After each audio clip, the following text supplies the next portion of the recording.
Mais concernant la situation des entreprises qui vont inciter les personnes handicapées à se faire connaître et reconnaître, il ne faut pas oublier que d'abord, il y a celles qui ne veulent pas le faire, et elles ont le droit absolu de ne les pas le faire. Les personnes ou les entreprises? Les personnes qui refusent, oui. C'est toujours la personne qui est maître de la décision. Deuxièmement, il y a celles qui vont le faire, parce que, et ça c'est une des évolutions qu'on a pu constater, parce que se crée dans l'entreprise un climat différent, qu'on pourrait presque appeler un climat de confiance. Et donc effectivement, il y a des mouvements, des salariés qui n'ont rien à attendre sur le moment d'une reconnaissance vont quand même faire cette déclaration, sachant qu'elles peuvent s'inscrire dans une évolution professionnelle, dans une évolution de parcours, ça peut être intéressant. Et puis il y a celles qui ne savent pas, les personnes qui ne savent pas que leur situation peut les amener à être reconnues, et qui du coup, dans leur quotidien de travail, se bagarrent, se battent face à des difficultés qu'elles ne savent pas qu'elles pourraient bénéficier d'un certain nombre d'aides de l'entreprise ou des différents services.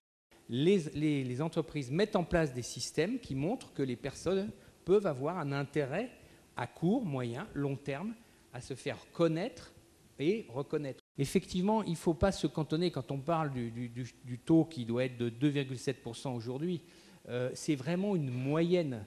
Dans certains établissements de type SS2I, on est à 0,2, 0,5. Dans l'industrie, on est à 8 ou à 12. Donc il y a d'extrême diversité des types de handicap, et ça c'est très important, d'extrême diversité des tailles d'entreprise, des structures d'entreprise, et ça veut dire, et c'est la bonne nouvelle, ça veut dire qu'il y a beaucoup de solutions par rapport à l'emploi des personnes handicapées. Seuls, je crois, 17% des personnes avec un handicap reconnu, il s'agit dans 17% des cas d'un handicap de naissance. Ce qui veut dire que la très grande majorité des autres, c'est des accidents de la vie, des accidents de santé, des accidents du travail. Donc, en cours de la vie professionnelle, un de ces trois types d'accidents peuvent survenir. Et à la limite, l'entreprise est peut-être plus souvent confrontée à la difficulté de maintenir dans l'emploi ou de réadapter l'emploi ou de faire évoluer une personne avec un handicap qui survient en cours de carrière professionnelle que peut-être recruter directement un travailleur handicapé. Et je crois qu'il faut, sans culpabiliser nécessairement nos concitoyens, mais montrer que nous sommes tous, je crois, vulnérables. Nous l'avons été dans les premiers moments de notre vie, nous risquons de l'être dans les derniers moments, et que nous pouvons l'être aussi au cœur de notre vie, et que cette notion de vulnérabilité nous crée une obligation de sollicitude vis-à-vis de nos proches et du monde qui nous entoure. Quand je vous entends, je veux réagir un peu en tant qu'économiste. D'abord, pourquoi nous acharnons-nous à faire travailler les personnes handicapées? Parce que ça, c'est presque de l'acharnement, des lois, des quotas. Écoutez, c'est plutôt à des sociologues de le dire, c'est parce que l'insertion professionnelle, et c'est une découverte quand même depuis la loi de 87, est une forme d'insertion sociale. Et on sait très bien d'ailleurs, pour connaître tous des personnes qui n'ont pas d'emploi et qui ne sont pas handicapées, que c'est une forme non seulement socialement reconnue, mais appréciée par tous. Alors je dis c'est récent, car après la guerre, quand on a mis nos enfants handicapés ou les enfants handicapés de nos parents dans des institutions, on pensait au contraire que les faire échapper au regard général était une forme de protection et que sans doute ils allaient être mieux, comme on disait, pris en charge. Vous voyez le mot prise en charge, comme un peu un fardeau.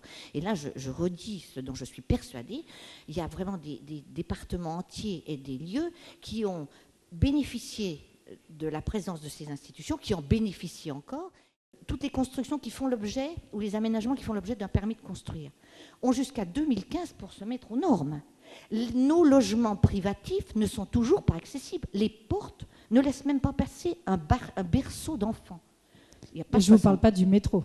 Et on ne parle pas du métro. Et là, il y a une action récente de diabétologues parce que les fortes corpulences de certaines personnes les empêchent de passer dans les tourniquets, dans les accès.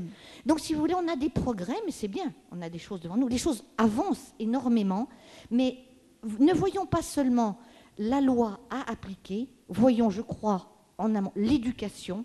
Mais ça, c'est fondamental. Et l'accessibilité au quotidien pour faire progresser indirectement notre affaire. Il y a quelques travaux maintenant sur la productivité des personnes handicapées.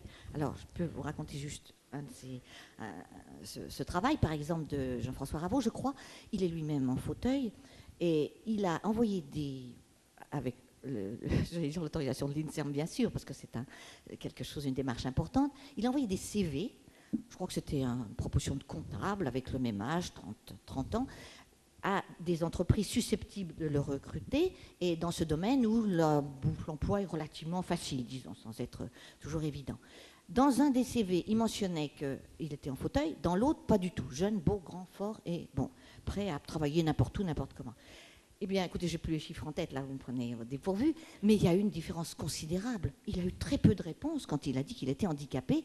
On lui a surtout demandé s'il avait sa carte, son taux d'invalidité, et s'il y avait écrit besoin d'accompagnement ou pas. Parce qu'il y a besoin d'accompagnement, c'est plus compliqué.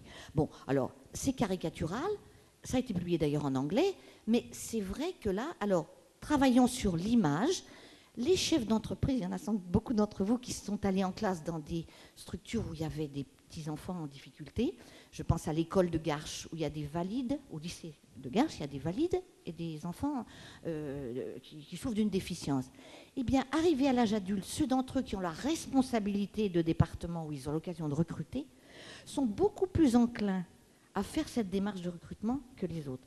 L'ADAPT, depuis si vous voulez, c'est la 14e édition, je crois, de la Semaine pour l'emploi, qui est au mois de novembre. Bon, c'est co-organisé avec l'AGFIP et son homologue de la fonction publique. Si vous voulez, on voit que cette manifestation qui a pour but de mettre en présence et des recruteurs et des personnes en situation de handicap qui cherchent un emploi, mobilise d'année en année. Les chiffres de l'année dernière, c'était 2500 recruteurs sur l'ensemble des manifestations et à peu près 7500 personnes handicapées. Tous les employeurs de France et de Navarre, encore une fois, peuvent bénéficier des aides, qu'elles soient de la GFIP ou d'autres, y compris d'ailleurs les créateurs d'entreprises. En 2009, c'est 1700, 1800 personnes handicapées qui ont créé leur propre entreprise. En 2009, en termes de recrutement, donc je parle des primes que nous versons, c'est un éclairage, ce n'est pas la totalité. Le commerce représente 17% des embauches primées.